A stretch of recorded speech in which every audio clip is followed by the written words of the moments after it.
যাদবপুর বিশ্ববিদ্যালয় গুন্ডাদের ইন্ধন দিচ্ছে শিক্ষক অধ্যাপকরাও। রিপাবলিক বাংলার উপর আক্রমণ প্রসঙ্গে গুন্ডামি করা পড়ুয়াদের পাশে দাঁড়ালো যাদবপুরের শিক্ষক সংগঠন জুটা। পাল্টা রিপাবলিক বাংলার ঘাড়ে দায় ঠেলা হলো জুটার পক্ষ থেকে।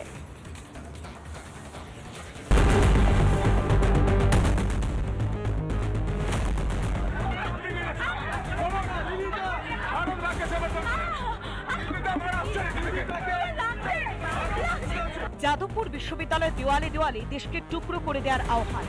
ক্যাম্পাসের ভেতরেই দেদার মদ্যপানের আসর, চারপাশে মদের বোতলে ছড়াছড়ি। রিপাবলিক বাংলার সত্যনিষ্ঠ সাংবাদিকতা দৌলতে এই সব কথা আজ আর কারো অজানা নয়। এই সমস্ত তথ্য জনসমক্ষে তুলে ধরার জন্যই রিপাবলিক বাংলার সাংবাদিকদের আক্রান্ত হতে হচ্ছে ক্যাম্পাসের মধ্যে।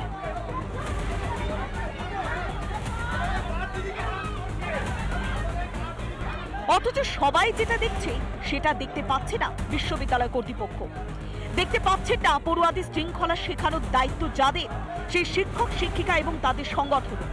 উল্টে গুন্ডাগিরি করা পড়ুয়াদেরই পাশে দাঁড়াচ্ছে যাদবপুরের শিক্ষক সংগঠন জুটা।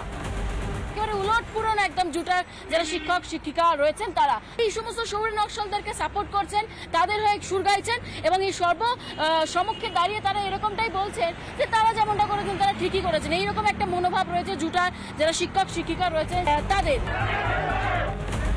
এই দ্বিচারিতাপূর্ণ বিবৃতি জুটার মুখোশ খুলে দিয়েছে। যাদবপুরের শহুরে নকশালদের এত বারবারন্ত কেন, কারাই বা এদের এত সাহস যোগাচ্ছে তা বোঝার জন্য জুটার এই বিবৃতি যথেষ্ট। এটা কৌশল, তারা এখন আসি যাই খাই দাই মাইনে পাই মাথা কবু দেখি নাই, সেই ভাব নিয়ে ওখানে ওনারা ঢুকছেন আর কি। কারণ এটা তো ওনাদেরকে বাঁচতে হবে, তো সঙ্গে বিরোধে যান তাহলে তারা ঢুকতেই পারবে না, তারা তো বাঁচতেই পারবে না ওখানে। তারা সেই জন্য এই পথ বেছে নিয়েছেন। এই সংগঠনগুলো অনেকদিন দাপিয়ে বেরিয়েছে, তখন অন্য ক্ষমতা ছিল, অন্য রং ছিল, অস্তিত্ব ওইখানে টিকে আছে। কিন্তু গাছ যদি শুকিয়ে যায় তার ডালপালায় কি করে থাকবে? যাদবপুর ইউনিভার্সিটিটাকে কবজা করে রেখে সরকারি পয়সায় ফুর্তি করে ওখানে বেশি দিন দাদাগিরি করা যাবে না। জুটা কোনো বাদকেই সমর্থন করছে না, জুটো মুক্ত চিন্তার পরিসরকে টিকিয়ে রাখতে চাইছে। শুধু একমুখী চিন্তা হবে কেন? মাওবাদীরা যদি থেকে থাকেন পাল্টা মাওবাদীদের বিরুদ্ধে যুক্তি তর্ক বিতর্ক হোক, বিশ্ববিদ্যালয় তো সেজন্যেই। মানুষের কাছে দায়বদ্ধ রিপাবলিক বাংলা, তাই দেশে থেকে দেশ ভাঙার চক্রান্তকারীদের মুখোশ খুলবেই রিপাবলিক বাংলা। কিন্তু যাদবপুরের শিক্ষক অধ্যাপকরা কি তাদের কর্তব্যের প্রতি আদৌ দায়বদ্ধ? রিপাবলিক বাংলা। আর এই মুহূর্তে আসানসোল থেকে বড় খবর, আদিবাসী নাবালিকাকে কটূক্তি নির্যাতনের অভিযোগ। দোষীদের গ্রেফতারের দাবিতে বিক্ষোভ। আসানসোল উত্তর থানার বাইরে তুমুল বিক্ষোভ, কোদাল দাঁ হাতে প্রতিবাদে বিক্ষোভ আদিবাসী মহিলাদের। ব্রজ এই মুহূর্তে আমার সঙ্গে রয়েছেন। ব্রজ, ঠিক কি অভিযোগ উঠে আসছে জানো একটু তাদের থেকে?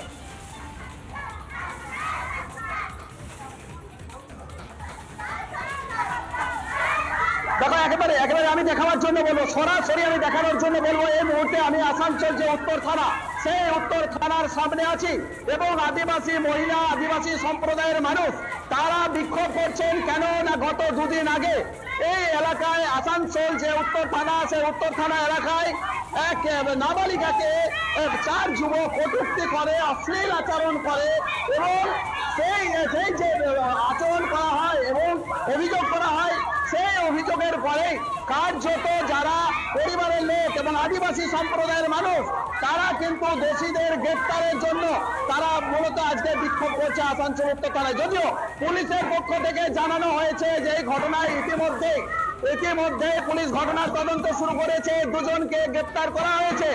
কিন্তু আরো যারা ছিল তারা কেন গ্রেফতার হয়নি? আজ মহিলারা দেখো, মহিলারা এখানে বসে আছে, দেখানোর জন্য বলবো তাদের হাতে কুড়ুল রয়েছে। আদিবাসী সম্প্রদায়ের মানুষ, তাদের মহিলাদের হাতে দা রয়েছে, কুড়ুল রয়েছে এবং তারা বলছে যে আদিবাসী সম্প্রদায়ের যারা রয়েছে তাদের উপর আক্রমণ হচ্ছে এবং এই ধরনের ঘটনা দেখো বিভিন্ন জায়গা থেকে কিন্তু সামনে আসছে। এদিনও দেখা গেল যে বারাবণী যে বিধানসভা এবং আসানসোল যে উত্তর থানা, সেই থানা এলাকায় এমনই সব সপ্তম শ্রেণীর আদিবাসী এক নাবালিকা, সে মাঠে ছাগল চড়াতে গেছিল, তারপরে সেখানে 4 জন তার মদ্যপ অবস্থায় ছিল এবং তাকে কটূক্তি করে, অশ্লীল কথাবার্তা করে এবং অঙ্গভঙ্গি করে, এমন অভিযোগ পরিবারের লোকেরা। এবং একটু কথা বলার চেষ্টা করি যে আপনারা কেন এখানে এসেছেন, কেন বিক্ষোভ করছেন, কেন এসেছেন? আমরা 3 দিন থেকে ঘুরছি, আমরা সহযোগ পাচ্ছি না, তার জন্য কোনো শাস্তি দিচ্ছে না, আমাদের কোনো দায়িত্ব নেই, ওদের দিকে সাপোর্ট, আমাদের দিকে কিচ্ছু নেই, আমাদের দিকে সব ওদের দিকে। আমাদের শাস্তি চাই, জাতির জন্য শাস্তি চাই। কেন কেউ অ্যারেস্ট হয়নি? কি বলছেন? দুজনা অ্যারেস্ট হয়েছে, এখন তার মধ্যে 3 দিন হয়ে গেল, এখন পুলিশে কি করলো? দুজনকে অ্যারেস্ট করা হয়েছে বলছে। আর দুজনকে কতদিন লাগবে অ্যারেস্ট হতে?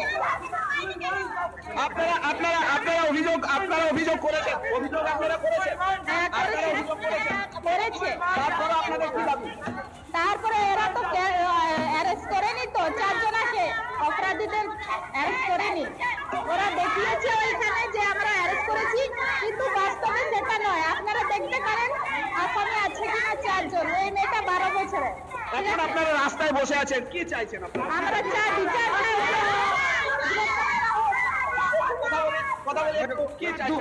আমরা চাই দুজন ধরা পড়েছে, 2 জন বাকি আছে, ওদের ইমিডিয়েটলি ধরা 24 ঘন্টার মধ্যে ধরা চাই। 4 জন ছিল আসামি, 4 জনের মধ্যে 2 জন ছিল। ঘটনাটা ধর্ষণের কেস হয়েছিল। এই যে কিশোরী নাবালিকা, সে এখন কোথায়? সে এখন হসপিটালে অ্যাডমিট আছে এখন। এডমিশন আছে এখন। পুলিশ কি কাউকে ধরেনি? তো অটোমেটিক 2 জন ধরেছে, 2 জন এখন বাকি আছে, 2 জন ধরা পড়েনি। 2 জন বলছে পুলিশ বলেছে, এখন আমরা বলতে পারছি না, কখন দেবো আমরা জবাব দিতে পারছি না। ওরা তো বললো ঠিক আছে তোমাদের সমাধান হয়ে যাবে।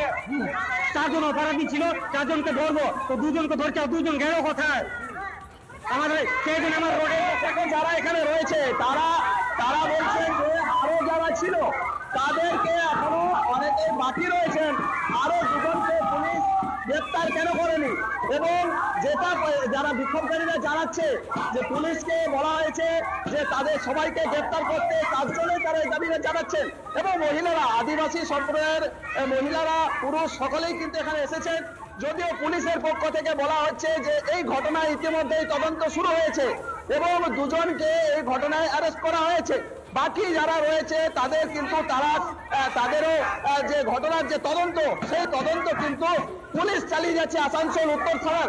ইতিমধ্যে এই যে উচ্চ আধিকারিকরা রয়েছেন তারা কিন্তু আসানসোল দুর্গাপুর পুলিশ কমিশনারেটে তারা কিন্তু এই ঘটনার ইতিমধ্যে তদন্ত শুরু করেছে কিছুক্ষণ আগে। এই যে যারা বিক্ষোভকারী তাদের সঙ্গে পুলিশ সেই তদন্ত প্রক্রিয়া কোন দিকে যায়, আদৌ মূল অভিযুক্ত ধরা পড়ে কিনা, সেই সমস্ত বিষয়ে নজর রাখবো পরবর্তী সময় তোমার কাছে পেয়েছি ব্রজ। নানা ধরনের কন্টেন্ট দেখার জন্য লাইক করুন, শেয়ার করুন আমাদের ফেসবুক পেজ, সাবস্ক্রাইব করুন আমাদের ইউটিউব চ্যানেল। পাশাপাশি অন্যান্য ব্রেকিং নিউজের জন্য অবশ্যই চোখ রাখুন রিপাবলিক বাংলায়।